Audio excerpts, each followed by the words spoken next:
my name's Amy, and I'm going to be making a meatloaf today. I have a little inspiration from my kids who said, Mom, just start putting stuff down on video. So I'm going to do that. Here we go. I hate meatloaf. I've always hated meatloaf until about 1 year ago. I grew up in a family of 15 children, so therefore there were 17 mouths to feed, and Mother was a believer of sitting down at the dinner table every night. So I think Mother spent most of her time in the kitchen. She also was the master at making 1 or 2 pounds of hamburger stretched to feed 17 people. So I'm pretty sure the meatloaf that I ate as a child was more a breakfast food because it involved a tremendous amount of eggs and oatmeal. So I finally figured out about a year ago that you could actually make a meatloaf that didn't taste like a bowl of oatmeal. Bless her, she knew what she was doing and we were all fed. So I found this recipe. I think it's great. You do what you want, you tweak it, you can put whatever meats you want in it. I'm not a frou-frou kind of person. So I happen to have 2 pounds of 70% beef. I didn't know they made beef that fatty, so I couldn't justify just doing that, but I have 2 pounds of 70% fat, and then 1 pound, I went out and bought 1 pound of good stuff, the 90% lean, so to try to make it so I'm not eating just a grease ball. So I've doubled this recipe because I try to do a lot of cooking on weekends. I'm doubling the recipe to make sure that I get enough to feed people for at least a few days, a few meals out of it. It's how I like to cook. So I'm glad to have you along with me. Here we go. This is sort of a maiden voyage of trying to record a few of my things. And nothing is as good as when you drink a cup of coffee while you cook. So you're not going to see me in a hairnet, although I am a believer of not having hair in my food. But I will wear a baseball cap. So I will do that. So here's my 3 pounds of let's just say, cow meat. And in that, I'm going to put a cup. This is doubled. So if you don't like to eat leftovers, don't do double. For you, it'd be just a pound and a half. So here's a cup of onions. Now you don't want to chop them real coarsely because if you do and put them in the meatloaf will be really crumbly because the onions are too big. So that's about the size of the onions that I use. So here's about a cup of onions, maybe a little bit more because I'm a fan of onions. 2/3 a cup of milk, pour it in there. A mixture of 2 teaspoons of Italian seasoning, a teaspoon of garlic powder, 2 teaspoons of salt, and half a teaspoon of black pepper. I always add more than that, but I love good spices, and I like to use a coarse ground black pepper, and then I put more of that in there. So there's all my seasonings, just to make this a quicker video rather than me measuring everything out. I have 2 eggs. Doesn't matter what size they are. These are 2 large eggs I'm going to dump in there. That's why this recipe is so cool, because you can just do it all in one bowl, and I'm a fan of making life easy. Also, a cup of breadcrumbs. So I just use real fine breadcrumbs, nothing seasoned. You don't need it because you've already got your seasonings in here. So I'm going to add that cup of breadcrumbs right there. And creme de la creme, the Worcestershire sauce. I love Worcestershire sauce and the extra flavor that gives. This I will measure because I didn't have another little tiny bowl to display it in. So here's my 2 teaspoons. See, you don't really have to worry about the measurements. 2, a little bit extra there.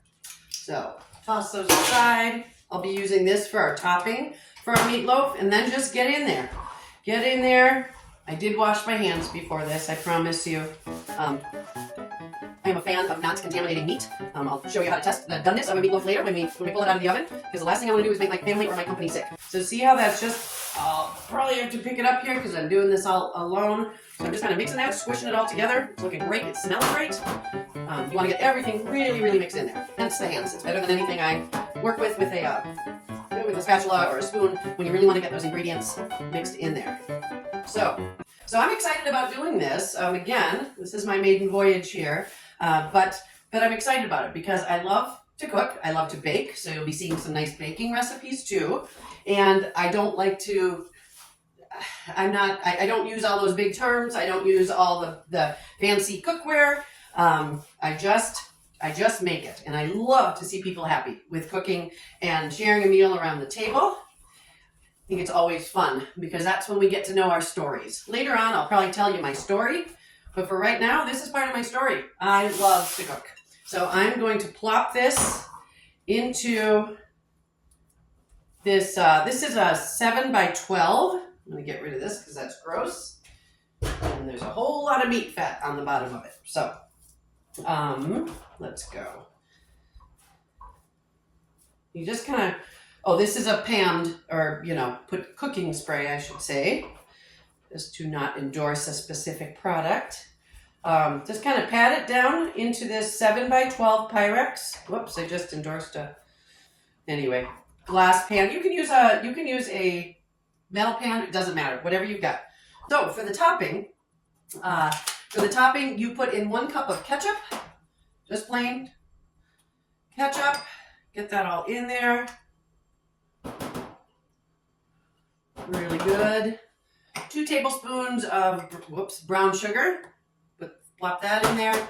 And then 2 teaspoons of just yellow mustard. This is what makes the glaze on the top of it. My mom used to just squirt on top of our meatloaf or our breakfast loaf ketchup and then slap bacon on it. And so the bacon never got done, so that was disgusting.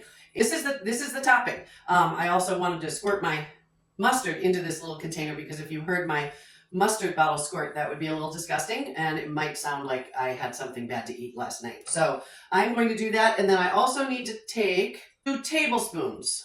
Teaspoons go in the actual, meat, but the tablespoons of Worcestershire sauce just give the glaze an awesome flavor.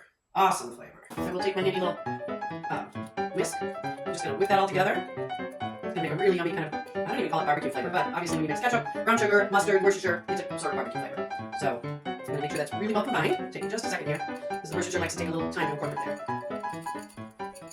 I'm so excited to be doing this. I was so scared. I woke up this morning really scared, but it was like, I have a little sister who has a disability, and she's scared of everything. And so we talked to her about facing your fears. So Sharon, this one's for you. I'm facing my fears today and putting this out there.